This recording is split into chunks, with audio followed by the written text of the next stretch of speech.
Assalamualaikum warahmatullahi wabarakatuh. Saya Yulianingsih, calon guru penggerak Angkatan 10, akan menyampaikan tentang koneksi antar materi, kesimpulan dan refleksi modul 1.1, Filosofis Pendidikan Ki Hajar Dewantara. Simpulan mengenai pemikiran-pemikiran Ki Hajar Dewantara. Yang pertama, pendidikan dan kebudayaan adalah satu kesatuan yang utuh. Pendidikan merupakan pondasi dari peradaban kebudayaan bangsa. Pendidikan harus mampu menjawab perubahan kebudayaan karena kebudayaan harus terus bergerak.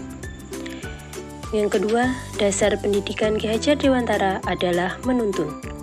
Pendidik bertugas menuntun laku murid untuk memperbaiki lakunya sesuai pertumbuhan kodrat anak.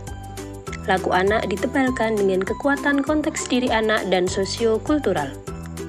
Yang ketiga, kodrat anak meliputi kodrat alam dan kodrat zaman. Kodrat alam terkait dengan lingkungan alam tempat di mana anak-anak itu berada yang membentuk sebuah kebudayaan dan kebiasaan suatu masyarakat. Sedangkan kodrat zaman terkait dengan situasi dan kondisi dari waktu ke waktu yang pastinya tidak akan pernah sama sehingga cara menghadapinya pun akan berbeda. Yang keempat, pendidikan yang menghamba pada murid. Maksudnya adalah pendidikan harus berpihak atau berorientasi pada murid. Pendidikan berpusat pada murid, murid, dan murid. Yang kelima, pendidikan memanusiakan manusia. Pendidikan bukan hanya sekedar mengajar, namun sebuah proses untuk memanusiakan manusia. Yang keenam, pendidikan membentuk budi pekerti. Pendidik harus mampu menuntun anak-anak untuk olah cipta, menajamkan pikirannya, olah karsa menghaluskan perasaannya, dan olah karya memperkuat kemauannya. Dan yang ketujuh, tujuan pendidikan adalah menuntun segala kekuatan kodrat yang ada pada anak agar dapat mencapai keselamatan dan kebahagiaan yang setinggi-tingginya, baik sebagai manusia maupun anggota masyarakat. Selanjutnya, saya akan menyampaikan tentang refleksi terhadap pemikiran-pemikiran Ki Hajar Dewantara. Saya akan menjawab 3 pertanyaan pemantik. Yang pertama, apa yang Anda percaya tentang murid dan pembelajaran di kelas sebelum Anda mempelajari modul 1.1? Hal yang saya percaya tentang murid dan pembelajaran di kelas sebelum saya mempelajari modul 1.1 adalah 1. Selama ini saya sudah berusaha untuk menekankan pembelajaran yang berpusat pada murid, namun dalam pelaksanaannya belum bisa maksimal. Yang kedua, saya masih sering mengajar dengan metode ceramah yang tentu saja hanya mementingkan transfer materi.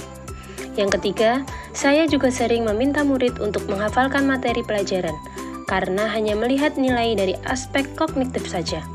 Jika siswa mampu menghafalkan materi, maka saya menganggap siswa sudah paham terhadap materi tersebut.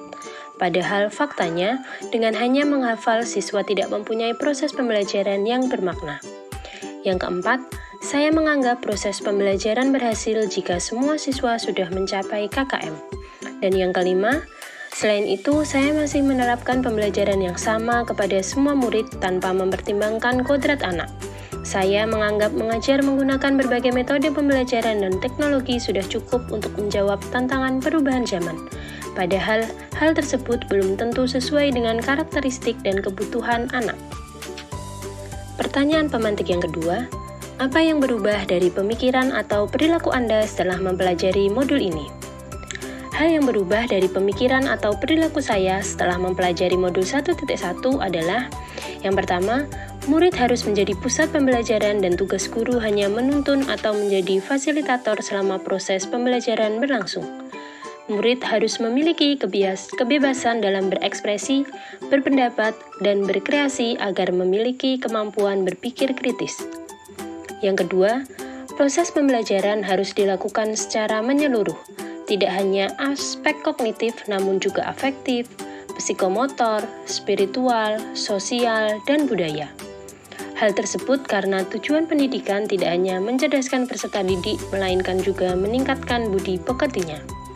Yang ketiga, guru harus mempelajari kodrat anak dan karakteristik setiap murid, agar dapat memberikan pelayanan pembelajaran sesuai dengan karakteristik anak.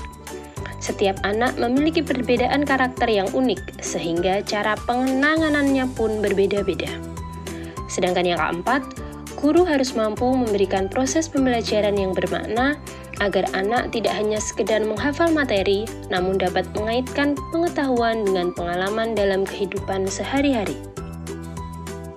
Pertanyaan pemantik yang ketiga, apa yang dapat segera Anda terapkan lebih baik agar kelas Anda mencerminkan pemikiran Ki Hajar Dewantara?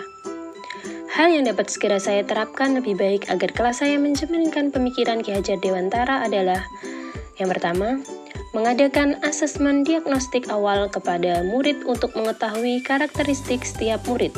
Hal tersebut sangat berguna sebagai pedoman saya dalam menyusun rancangan pembelajaran yang interaktif dan menyenangkan sesuai karakteristik setiap anak. Yang kedua, menjadikan murid sebagai pusat pembelajaran. Yang ketiga, guru hanya bertindak sebagai fasilitator yang menuntun anak menguatkan lakunya. Dan yang keempat, menciptakan kondisi belajar yang nyaman dan menyenangkan sesuai kodrat anak, yaitu bermain. Demikianlah yang dapat saya sampaikan.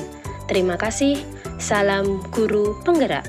Wassalamualaikum warahmatullahi wabarakatuh.